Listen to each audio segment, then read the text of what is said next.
형제가 죄를 범하거든이라는 제목으로 말씀 증거할 때 오늘도 많은 은혜를 받으시기 바랍니다. 여러분, 제가 비교적입니다. 비교적 성경 말씀을 해석하는 데 있어서 어떤 관습이나 혹은 그 시류에 얽매이지 않고 성경을 성경 중심으로 해석하려고 나름대로 애를 쓰는 사람입니다. 여러분들이 뭐 동의하지 않던 저는 그렇게 생각을 합니다. 그럼에도 불구하고 설교 준비를 할 때마다 중간중간에 이렇게 깜짝깜짝 놀랄 때가 있습니다. 어떤 이제 본문 같은 경우 당연히 이 본문 구절은 내가 지금까지 알고 있었던 이러저러한 의미를 갖고 있다고 뭐 아무 의심 없이 그렇게 생각해 왔었는데, 평생을 그렇게 생각했었는데, 이거를 이제 설교 준비를 하면서 이 본문을 성경대로 제대로 해석을 해 보니까 이게 지금까지 내가 알고 있던 것과는 전혀 다른 의미를 갖고 있는 말씀 구절이구나 라는 것을 발견하게 될 때, 그때 이제 놀라게 되는 거예요. 야, 나는 그래도 성경을 좀 제대로 해석하려고 그렇게 나름대로 노력하는 사람인데도 불구하고 내가 미처 알지 못하는 부분에서 그런 것들이 또 발견이 되어지는구나. 내가 이 설교를 준비를 하지 않았더라면 이걸 알지 못했었겠구나. 성경을 알려면 아직 멀었다. 여전히 성경 말씀을 나는 겉핥기식으로 알고 있었구나라는 것을 새삼 느끼게 됩니다. 자, 오늘 우리가 읽은 이 말씀은 굉장히 유명한 말씀입니다. 그런데 제가 이렇게 쭉 보니까 그 유명한 말씀일수록 관습이나 어떤 시대적인 시류 같은 것에 얽매여 있는 경우가 상당히 많더라고요. 자, 18절 말씀. 진실로 너희에게 이르노니 무엇이든지 너희가 땅에서 매면 하늘에서도 매일 것이요 무엇이든지 땅에서 풀면 하늘에서도 풀리리라. 이 말씀 굉장히 유명한 구절 아니겠습니까? 이 말씀은 우리가 보통 이제 하나님 앞에 구할 때 또 기도할 때 열심히 기도하고 열심히 구하면 다 이루어진다라는 뜻으로 잘 알려져 있습니다. 우리 이제 한국 교회가 특히나 이 기도의 열심을 강조합니다. 열심히 부르짖으면 하나님께서 다 주신다라는 거예요. 땅과 하늘이 연결이 되어서 땅에서 매는 것이 하늘에서도 매일 것이고 땅에서 푸는 것이 하늘에서도 풀린다는 겁니다. 자, 또 이어서 19절 말씀.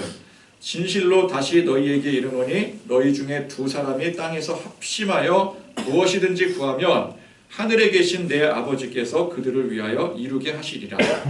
자, 이 말씀은 앞서 그 18절 말씀에 확장 개념으로 받아들여질 수가 있죠. 자, 우리가 이제 열심히 부르짖어 하나님 앞에 기도하면 열심히 부르짖는 대로 다 하나님께서 이루어 주시는데, 이걸 또 더 잘 이루려면 어떻게 하면 돼요? 여러 명이서 합심해서 기도하면 된다.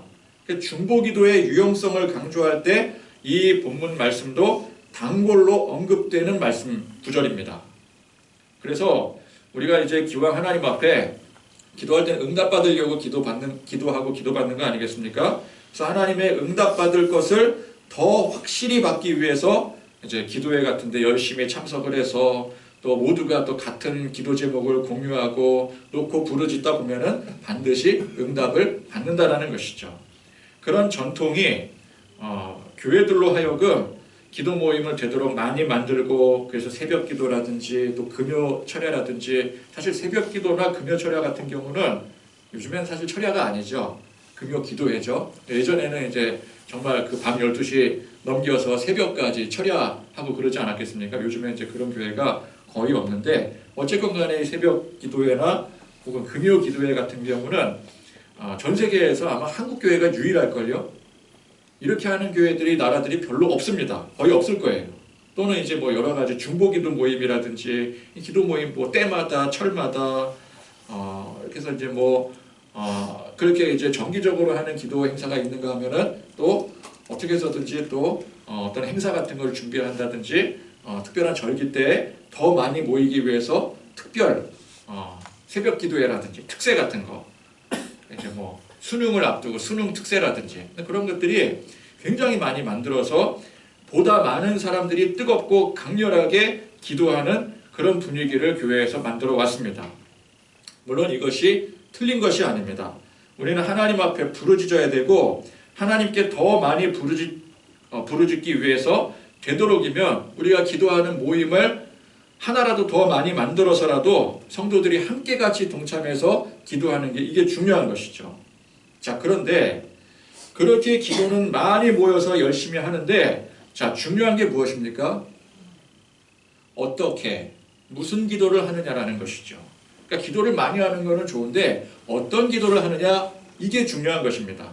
자, 오늘 이 말씀이 우리가 보통 아는 것처럼 열심히 부르짖는 기도, 또 여럿이서 합심해서 하는 중보 기도를 강조하는 것 같은데 단지 이 두 구절 말씀만 딱 뽑아서 그걸 이제 우리의 필요에 따라 기도 열심히 합시다, 기도의 모임에 참석합시다, 그런 의미로 이 구절을 사용을 한다면 여기에는 어떤 기도를 해야 되는지는 알 수가 없는 것이죠.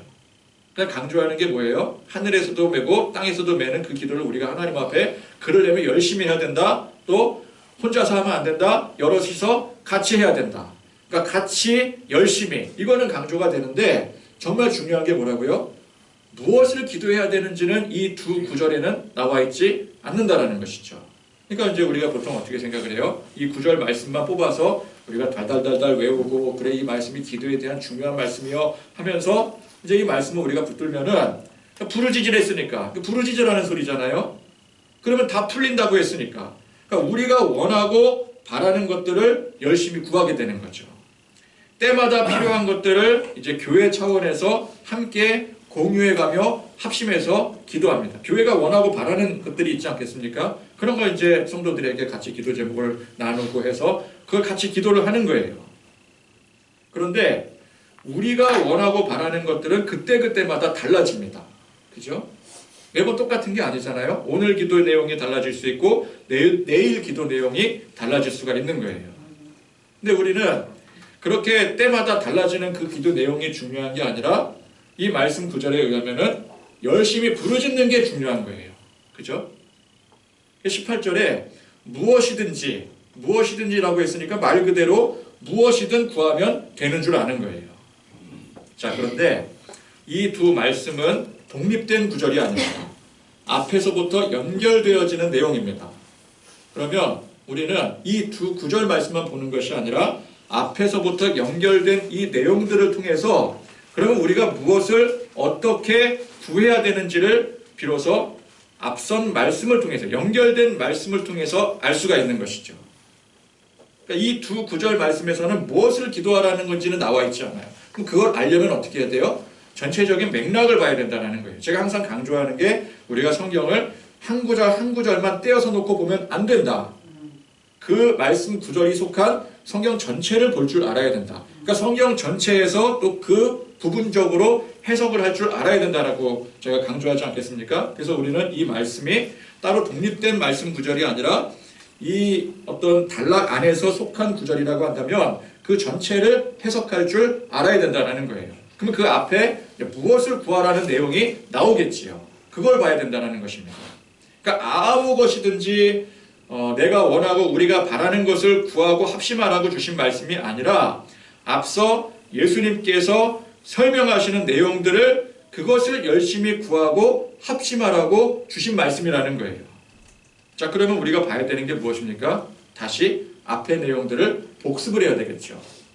자, 오늘 일단 우리가 본 그 말씀, 본문 말씀을 보면은 자, 15절 말씀부터 시작을 하는데 15절 말씀에 보니까 내 형제가 죄를 범하거든 가서 너와 그 사람과만 상대하여 권고하라. 만일 들으면 내가 내 형제를 얻은 것이요. 또 16절에 이어서 만일 듣지 않거든 한두 사람을 데리고 가서 두세 증인의 입으로 말마다 확증하게 하라. 또 17절에 만일 그들의 말도 듣지 않거든 교회의 말하고 교회의 말도 듣지 않거든 이방인과 세리와 같이 여기라. 자, 이 세 구절의 내용들은 이제 18절, 19절이 이제 우리가 익히 아는 그 기도에 대한 내용 아니겠습니까? 그러면 그거에 대한 앞선 내용이 뭐에 대해서 기도를 해야 되는가라는 설명이잖아요. 그럼 요 이제 15절, 16절, 17절이 구체적으로 예수님께서 이러한 부분에 대해서 너희들이 하늘에서도 매고 땅에서도 매일 만한 기도를 열심히 해야 되고 또 합심해서 기도해야 된다. 그 뜻인 거죠. 그러면 이제 이 내용들이 뭔가 보니까 형제, 이웃, 내 주변 사람들이 죄를 범하거나 혹은 나에게 어떤 불이익을 끼칠 때 이 사람들을 어떻게 대해야 되는가에 대한 문제인 것이죠. 말하자면 인간관계에 관한 문제인 것입니다. 자, 이 문제를 예수님의 가르침대로 지혜롭게 풀어가면 그것이 하늘에서도 풀릴 것이고, 그렇게 인간관계의 문제를 풀기 위해서 여러 사람이 합심해서 구하라고 바로 이어서 말씀하고 있는 것이죠. 자, 저는 이 유명한 두 구절을 잘 알고 있었지만 이 두 구절이 정확히 어떤 본문 사이에 위치해 있었는지 저도 이 설교 준비를 하면서 새삼 깨닫게 되는 거예요. 그러니까 우리가 이 두 구절 말씀, 땅에서 매면은 하늘에서도 매일 것이요 땅에서 풀면 하늘에서도 풀리리라. 두 사람이 땅에서 합심하여 무엇이든지 구하면 하늘에 계신 내 아버지께서 그들을 위하여 이루게 하시리라. 이 말씀 여러분 잘 익히 아시는 말씀 아니겠습니까? 근데 저도 그렇지만 여러분들도 이 말씀이 도대체 어떤 본문 사이에 들어가 있는 말씀인지는 아마 잘 모르셨을 거예요. 저도 마찬가지였습니다. 그래서 참 놀라는 거예요. 그렇게 나름 잘 안다고 자부했던 말씀이 내가 그동안 알았던 것과는 전혀 다른 의미를 갖고 있구나. 우리는 보통, 저도 그랬고요, 이 구절들을 내가 원하고 우리가 바라는 것들을 하나님 앞에 열심히 아뢰기만 하면 하나님의 응답을 받는다. 이렇게 이제 인용을 해왔단 말이죠. 물론 아무거나 열심히 구한다고 전부 다 응답되지 않는다는 사실을 우리는 잘 알고 있습니다. 그래서 우리는 열심히 구하는 것이 하나님의 뜻을 더 잘 알아가는 과정이 된다는 사실도 잘 알고 있어요. 그죠? 그러니까 우리가 뭐가 하나님의 뜻인지 잘 모르면 어떻게 하면 돼요? 많이 기도하면 될 거 아니겠어요? 많이 기도하면 그 중에 이제 하나님의 뜻이 있을 거고 응답되는 게 있지 않겠습니까? 우리 그런 식으로 기도를 해석해 왔다라는 거죠. 물론 그런 의미를 가지고 오늘 말씀처럼 땅에서도 매이고 하늘에서도 매이고 두 사람이 모여서 더 열심히 기도하는 것은 틀린 게 아닙니다. 그러나 우리가 성경 말씀을 대할 때는 이 말씀이 정확히 어떤 의미를 가지고 있고 또 어떤 상황에서 주어진 것인지를 이걸 제대로 아는 게 중요한 거예요. 그게 말씀에 대한 올바른 예의입니다.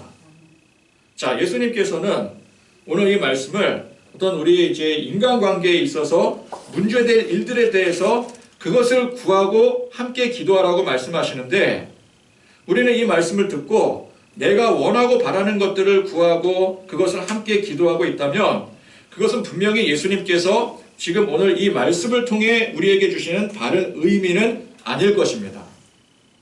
이해가 되십니까? 네. 이해가 되시면 저를 쳐다봐 주시면 감사하겠습니다. 네. 뭐 이렇게 피곤할 수 있죠. 네. 주일 아침이라도 피곤할 수 있는데 그래도 우리가 피곤을 무릅쓰고 두 눈을 번쩍 뜨고 정신을 차리고 하나님의 말씀을 듣는 게 말씀에 대한 예의인 줄 압니다. 자, 그래서 우리는 보통 생각할 때 우리가 이제 원하고 바라는 하나님 부르짖으라고 했으니까 합심해서 기도하라고 했으니까 뭐 기도하면 되는 거 아니냐 그랬는데, 예수님의 오늘 이 말씀은 그런 의미가 아니라는 거예요. 그러니까 쉽게 말하면 빵 가져와라 그랬는데 물을 가져오는 거예요. 물을 가져오는 게 나쁜 일입니까? 그거는 아니죠. 나쁜 것은 아니지만 빵을 가지고 오랬는데 물을 가지고 오는 것은 분명히 잘못된 거예요. 그러니까 예수님께서는 이러저러한 내용으로 그래서 이렇게 기도하라고 우리에게 가르쳐 주시는데, 우리는 예수님께서 가르쳐 주시는 그 내용을 쏙 빼버리고 내가 원하고 바라는 거, 우리가 바라는 그 이상을 구하고 있다면 이거는 물을 가져오고 그랬는데 빵을 가져온 거랑 똑같은 거예요. 그죠? 이해가 되십니까? 그렇잖아요. 그러니까 아무거나 다 구하라고 주신 말씀이 아니라는 거예요. 그러니까 예수님께서 어떤 인간관계에 있어서 풀어나갈 일들에 대해서 구하고 기도하라고 주신 말씀을 그냥 우리가 원하고 바라는 것들을 열심히 구하기 위해서 혹은 교회의 어떤 특별 기도 모임을 활성화시켜서 어떠한 우리끼리 어떠한 목적을 달성하기 위해서 이 말씀을 인용을 한다면 그건 분명히 잘못된 인용이 되는 거예요. 그러니까 우리는 말씀을 그런 식으로 인용을 하려고 하면 안 됩니다. 말씀을 정확히 알아야 되는 거예요. 그래서 우리가 오늘 이 말씀에 이제 집중을 하게 돼서 그럼 무엇을 기도하고 함께 모여서 구해야 되는가 봤을 때 바로 형제의 죄를 말씀하고 있습니다. 자, 여기서 말씀하고 있는 형제는 꼭 남자들만 말하는 게 아니겠죠. 우리 주변에 있는 사람들을 말씀하고 있는 겁니다. 그러니까 교회 안에 성도들로부터 시작해서 교회 밖에 우리 주변에 있는 모든 사람들까지 지칭하는 말씀인 거예요. 그러면 여러분 우리 주변에 완벽한 사람이 어디 있겠습니까? 우리 주변에 완벽한 사람이 있습니까? 있기야 있겠죠. 엄마 친구 뭐지? 엄마 친구 아들 엄친아. 그 정도면 완벽한 사람 아니겠어요? 그런데 사실상 존재하지 않는 사람이죠. 엄마 친구 아들은 존재하지 않습니다. 엄마가 지어낸 거예요. 그럼 우리 주변에 있는 사람들은 다 결격 사유가 있는 사람들이에요. 나부터 해서. 그렇죠? 교회 열심히 다닌다고 그 사람이 완벽한 사람이라는 뜻이 아닙니다. 어떤 사람이 문제 없는 교회를 찾아다녀요.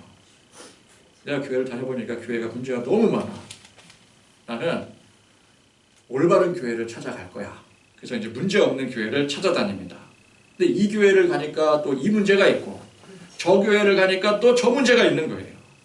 그래서 도무지 교회를 정할 수가 없었습니다.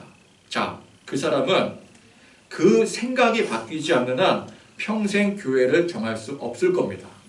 왜 웃으시는 거죠? 자, 왜 그렇겠습니까? 세상에 문제 없는 교회가 없기 때문에 그래요. 우리는 문제가 좀 없었으면 좋겠죠. 근데 문제 없는 교회는 우리가 천국 갔을 때 저 천국 교회는 문제 없는 교회가 될 겁니다. 그러나 이 지상 교회는 문제 없는 교회는 없어요.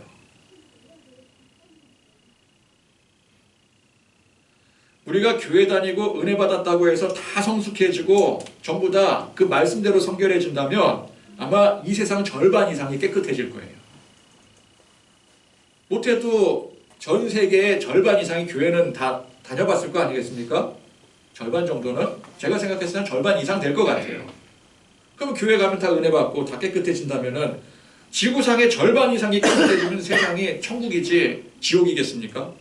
그러나 우리는 열심히 교회 다니고 은혜 받아도 여전히 문제가 많아요. 다시 말하면 문제 있는 사람이 교회에 나오는 거예요. 문제 있는 사람이 교회에 나와서 은혜 받고 그 문제를 해결받기도 하지만 또 다른 문제가 생겨서 또 은혜를 받아야 되고, 그래서 우리는 어떻게 해야 돼요? 평생 은혜 받아야 되는 거예요. 평생 은혜 받고 해결받아야 되는 거예요. 또한 교회는 언제나 새로운 사람들이 들어와야 됩니다. 새로운 사람이 어떤 사람입니까? 쉽게 말해서 새로운 문제들을 갖고 있는 사람들이 새로운 사람들인 거예요.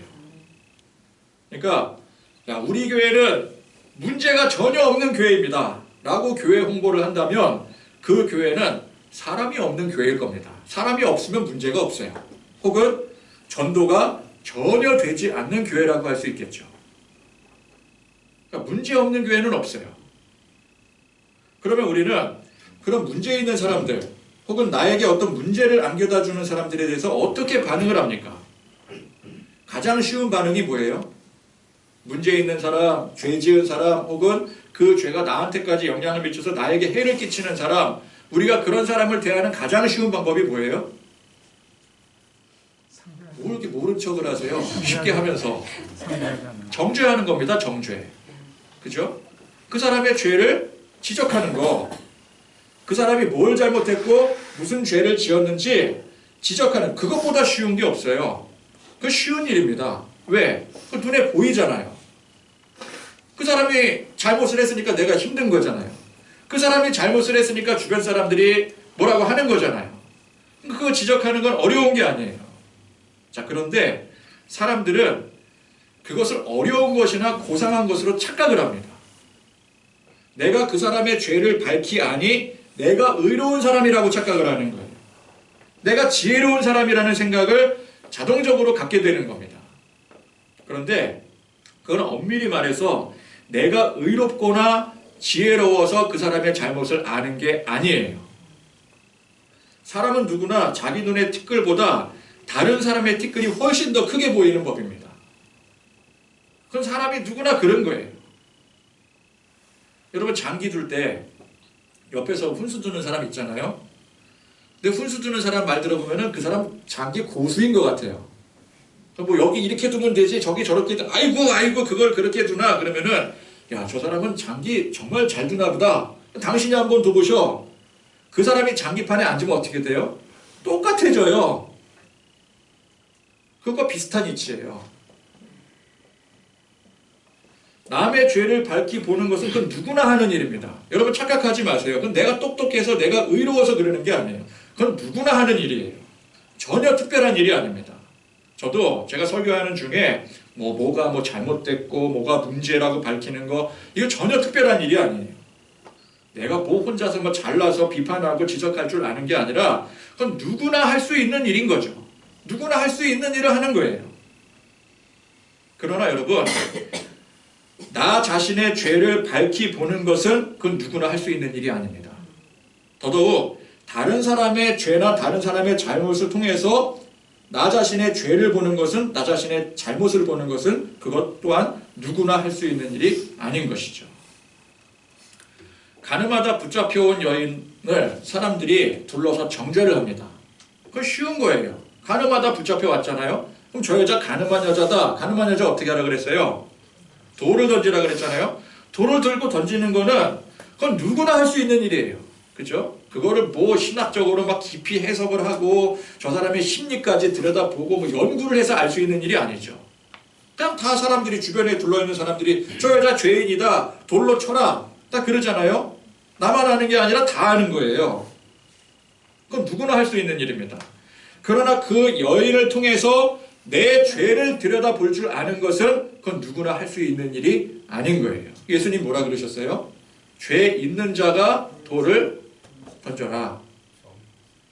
네? 죄 없는 자가. 제가 정신이 오늘.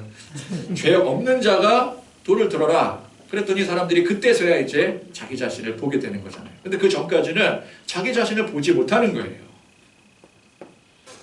자, 우리 주변에 죄 지은 사람, 나에게 그로 인해서 해를 끼친 사람을 정죄하는 그런 쉬운 방법을 택하지 말고 누구나 할 수 있는 그런 방법을 택하지 말고 어떻게 하라고요? 권고하고 용서하고 회복시켜야 된다는 것이 바로 오늘 말씀의 핵심입니다. 그것이 인간관계에 있어서 굉장히 중요한 핵심이라는 거예요. 자, 그러면 말씀 보니까 자, 그렇게 권고를 해도 듣지 않고는 어떻게 하라 그랬어요? 그렇게 내가 얘기를 했는데도 불구하고 당신 안 들어? 당신 끝이야. 그게 아니라 한두 사람을 증인으로 확증하게 하라. 그러니까 다른 사람 같이 함께 그 사람을 어떻게든 이해하려고 애쓰고 또 그 가운데 권면하고 또 권고하고 그렇게 하라는 거예요. 그래도 듣지 않고는 어떻게 하라 그랬어요? 교회에 말해서 교회적으로 해결하게 하라. 그래도 안 되면 그때 가서 이방인이나 세리, 이방인이나 세리라는 것은 무슨 뜻이에요? 그때서는 이제 죄인으로 여겨도 된다. 그 뜻이죠. 자, 근데 이 말씀은 그럼 확실하게 그 사람의 죄를 규명을 해서 죄를 처리하라. 그 뜻이겠습니까? 그 뜻이 아니에요. 계속해서 기회를 주고 용서하라는 뜻이에요. 그래서 이제 다음 주 말씀을 보면은 용서에 관한 말씀이 나오는 거예요. 그래서 어떻게 용서를 해야 됩니까? 했을 때 70번씩 7번이라도 용서해라. 무한히 용서하라는 뜻이죠. 그러니까 오늘 이 말씀은 그렇게 이제 확실하게 다른 사람까지 증인으로 세워서 이 사람의 죄를 뚜렷하게 밝혀서 교회에서 딱 선언을 해서 당신은 죄인입니다. 땅땅땅 교회 나가시오. 그렇게 하라는 게 아니라 계속해서 기회를 주라는 뜻이에요. 당장 정죄를 하는 게 아니라 권면을 하고, 권면하라고 하는 것은 무슨 뜻이에요? 일단 그 사람을 정죄하지 않으니 정죄하지 않는 사람이 권면할 수가 있는 거예요. 정죄하지 않으니 이해하려고 노력하고 그 가운데 좋은 방향으로 인도하라는 거죠. 그러면 나에게 해를 끼친 사람은 어떻게 하라는 거예요? 그거를 잘잘못을 따져서 어떻게 해서든 그 사람이 죄값을 받게 하는 게 아니라 그 죄를 용서해라. 그게 권면인 거예요.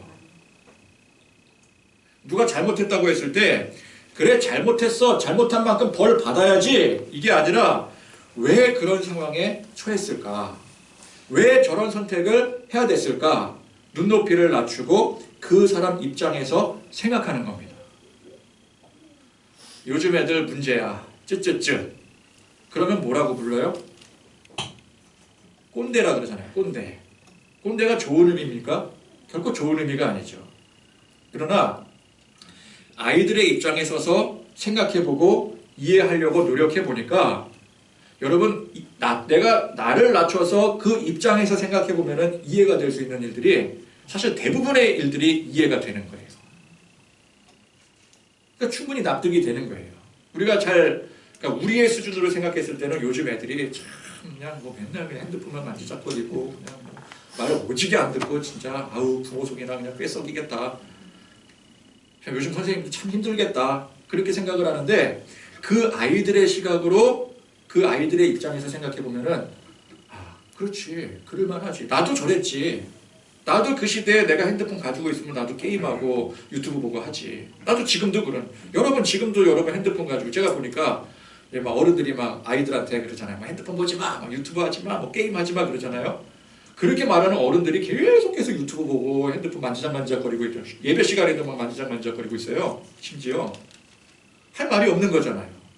그러니까 그 입장에서 생각해 보면은 그래 나도 그러는데 아이들이 그러는 거 당연한 일이지. 이해가 되는 거예요. 그러면 결국 통하게 되는 거죠. 그것은 곧 앞선 말씀의 어린 아이처럼 낮아지는 겁니다. 스스로 낮아져야 통하는 거예요. 예수님께서 우리와 통하게 된 게 뭐예요? 예수님께서 성육신 하셨기 때문에 스스로 인간의 몸으로 오셨기 때문에 우리와 통할 수가 있는 거예요. 자, 그렇게 했는데도 안 들으니 이제 틀렸어. 포기하는 것이 아니라 다른 사람들도 같이 이해해주고 또 권면해주고 그래도 또 안 되면 어떻게 하라고요? 교회도 목사님께 찾아가서 목사님 좀 권면 좀 해주세요. 목사님도 이해해주세요. 목사님도 기도해주세요. 또 중직자들에게도 부탁을 하고 또 중보기도 팀들에게도 부탁해서 우리 이제 형제 한 분이 참 이렇게 엇나가고 있는 것 같은데 우리 그 위해서 기도합시다. 정죄하는 게 아니라 저희 교회의 역할이 무엇입니까? 그렇게 성도의 문제들을 이해해주고 권면하여 바로 세워주는 거죠. 우리 지난주 말씀에 이제 잃은 양을 찾아 헤매는 목자의 심정 아니었겠습니까? 양 99마리를 두고 한 마리 그 잃은 양을 찾아서 헤매는 그 마음. 잃은 양은 뭐예요? 말 안 듣는 양인 거잖아요. 근데 보통 교회에서 이제 말 안 듣는 거는 할 수 없다. 그럼 교회적으로 치리를 해야 된다. 그게 아니라 그 잃은 양을 찾아서 목자와 같이 헤매는 거예요. 그게 교회가 해야 될 일이라는 것입니다. 자, 이 말씀이 갑자기 나온 말씀이 아니죠. 예수님께서 이제 장차 있을 십자가 희생의 사명을 준비하시면서 제자들이 알아야 되고 준비해야 될 것들을 가르치는 시기가 되었다고 했습니다. 그럼 예수님의 십자가 희생을 맞이하며 제자들이 준비해야 될 것이 무엇이겠습니까? 세상에서의 부귀영화를 누리는 게 아니라 예수님의 그 희생을 이해하고 받아들여서 이제 우리가 그 사명을 이어나갈 준비를 해야 되는 거예요. 예수님께서 십자가 지시고 이제 승천하시면은 남는 건 제자들이에요. 그럼 제자들이 이제 뭐 해야 돼요? 예수님의 유지를 이어서 예수님의 사명을 땅끝까지 감당해야 되는 거죠. 그 준비를 해야 되는 거예요. 예수님께서는 앞선 말씀에서부터 너희들이 어린아이처럼 낮아져야 된다. 한 영혼을 천하보다 귀하게 여길 줄 알아야 된다. 예수님께서 우리 죄인들을 천하보다 귀하게 여기시고 사랑하시니 스스로 죄인으로 낮아지셔서 십자가를 지신 것이었습니다. 예수님께서 우리의 모든 죄를 그냥 공의의, 정의의 관점에서 정죄하지 않으시고 정죄는 누구나 할 수 있는 거라 그랬잖아요. 예수님도 얼마든지 우리를 정죄하실 수 있는 거예요. 그러나 그렇게 하지 않으시고 무한히 용서하시고 그래서 희생하시니 우리도 그 용서와 희생을 배워야 되는 거예요. 그 예수님께서 주시는 가르침입니다. 그런 의미에서 우리 주변의 형제가 죄를 범했을 때 어떻게 해야 되는가를 말씀하고 있는 것이죠. 그저 우리가 쉽게 하는 대로 그냥 정죄하고 돌을 던지는 게 아니라 예수님처럼 끝까지 이해하고 용납하고 또 올바로 세우기 위해서 스스로 또 교회적으로 희생하고 헌신할 줄 알아야 된다는 것입니다. 그것이 결국 그리스도의 사랑이고 우리가 각자가 짊어지고 갈 자기 십자가인 것이죠. 그러면 그렇게 누군가가 죄를 범하고 문제를 만들 때 그럼에도 불구하고 그 사람을 어떻게든 이해하고 포용할 줄 알고 용서하고 희생할 때 그것이 곧 땅에서 매는 것이 되고 하늘에서도 매는 것이 되는 겁니다. 그렇죠? 그러니까 우리가 이제 땅에서 열심히 하나님 앞에 기도하면 내가 원하는 것이 땅에서도 이제 매이면 그것이 하늘에서도 매인다. 그 뜻이 아닌 거예요. 우리가 익히 알고 있는 그 뜻이 아닌 거예요. 즉 우리가 스스로 낮아져서 희생하고 헌신하며 용서하고 진리를 전하며 권하는 것이 그것이 하늘의 뜻이요 예수님의 가르침의 핵심이라는 것입니다. 그런 예수님의 희생과 헌신을 깨달은 사람들이 그런 사람들이 이제 한두 사람이 모여서 구할 때에 무엇을 구하겠습니까? 세상 부귀영화를 구하겠습니까? 내가 원하고 바라는 것들을 마음껏 구하겠습니까? 그렇지 않겠죠. 그렇게 실족한 사람, 잃은 양처럼 버려진 사람, 죄 가운데 헤매는 사람, 그 한 사람 한 사람 귀한 영혼을 위해서 함께 같이 기도하는 거예요. 아멘. 우리가 보통 중보기도를 말할 때 원래 중보자는 예수님이십니다. 그 원칙은 중보기도는 예수님의 기도예요. 그래서 이제 우리가 중보기도라는 용어를 쓰면 안 된다라고 주장을 하기도 합니다. 그러면 예수님의 중보의 역할이 무엇입니까? 우리의 모든 문제들, 우리가 무엇이든지 원하는 것들에 대한 중보가 아니에요. 죄에 대한 중보입니다. 중보라는 이 사전적인 뜻이 두 사람 사이에 일이 되도록 주선하는 거예요. 그게 중보예요. 우리가 죄 때문에 하나님과 관계가 틀어져 버렸습니다. 관계가 끊어져 버렸어요. 근데 예수님께서 주선자가 되셔서 중보자가 되셔서 중간에 우리의 그 죄 때문에 끊어진 거잖아요. 그래서 그 죄를 해결해 주심으로 우리와 하나님과의 관계를 다시 연결시켜 주는 거예요. 이 주선자의 역할을 예수님께서 하시는 그게 중보자예요. 그런데 이 중보의 일을 예수님께서 우리를 위해 친히 십자가를 지심으로 감당하시고는 그 일을 예수님만 감당하시고 홀로 가신 게 아니라 그걸 제자들에게 계속해서 가르쳐 주시고 제자들에게 남겨주신 것이죠. 맡기신 거예요. 즉 오늘 우리에게 맡기신 겁니다. 그래서 우리도 예수님의 이름으로 중보자의 역할을 할 수가 있는 거예요. 그러니까 원래 신학적 의미에서의 중보기도는 예수님의 기도가 맞습니다. 그런데 예수님께서 그 일을 우리에게 일임을 해주셨기 때문에 우리도 중보기도를 할 수가 있는 거예요. 그러니까 중보기도라는 용어는 예수님에게만 해당되고 우리에게는 해당되지 않는다는 것을 반만 알고 있는 거죠. 자, 그것이 오늘 본문 말씀에 죄를 범한 사람에 대한 방법인 거예요. 그러니까 우리가 그 중보자의 역할을 해야 된다는 거죠. 연결시켜주는 일을 해야 된다는 거예요. 즉 예수님처럼 낮아지고 이해하고 용납하고 희생하는 것. 그것이 중보이고 중보기도는 그런 기도를 말하는 거예요. 아무거나 우리가 원하는 거 다 같이 합심해서 기도한다고 그게 중보기도가 아니라는 겁니다. 자, 예수님께서 제자들에게 앞으로 짊어지실 십자가 사명에 대한 준비를 시키시고 있습니다. 그것은 비단 우리에게도 똑같은 것입니다. 그런데 이 제자들은 아직 이 십자가 사명에 관심이 없어요. 우리가 예수 믿는다고 교회를 이루고 부흥과 번영을 열심히 이룬다고 해도 정작 십자가 희생에 이 사명에 관심이 없다면 어떻게 예수 믿고 교회를 이룬다고 할 수가 있겠습니까? 우리는 예수님을 따라 십자가의 사명을 감당해야 될 제자들입니다. 이때의 제자들만 제자가 아니에요. 우리도 예수님의 제자들인 거예요.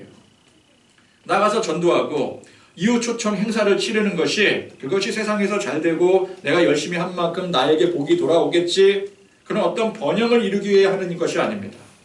예수님의 십자가 사명을 위해 하는 일이 되는 거예요. 오늘 말씀에 대해서 우리는 앞뒤 맥락 없이 그저 기도에 대해서 그냥 열심히 부르짖고 합심해서 부르짖으면 뭐든지 다 이루어지고 해결된다고 당연히 받아들이고 있었습니다. 그거 부정할 수 없을 거예요. 그러나 우리가 부르짖고 합심하는 것 또한 예수님 십자가 사명을 위한 기도의 열심과 부르짖음이 돼야 된다는 것입니다. 그게 오늘 말씀의 가르침인 거예요. 20절 말씀에 두세 사람이 내 이름으로 모인 곳에는 나도 그들 중에 있느니라. 우리가 스스로 어린아이와 같이 낮아지고 한 영혼을 천하보다 귀하게 여기시는 예수님의 마음으로 우리도 똑같이 희생하고 헌신하는 그 십자가의 길을 지고 갈 때에 그 자리에 예수님께서 함께 하신다라는 이 말씀을 믿고 그래서 열심히 우리에게 주신 사명 감당하는 그런 저와 여러분들이 되실 수 있기를 간절히 축원드립니다.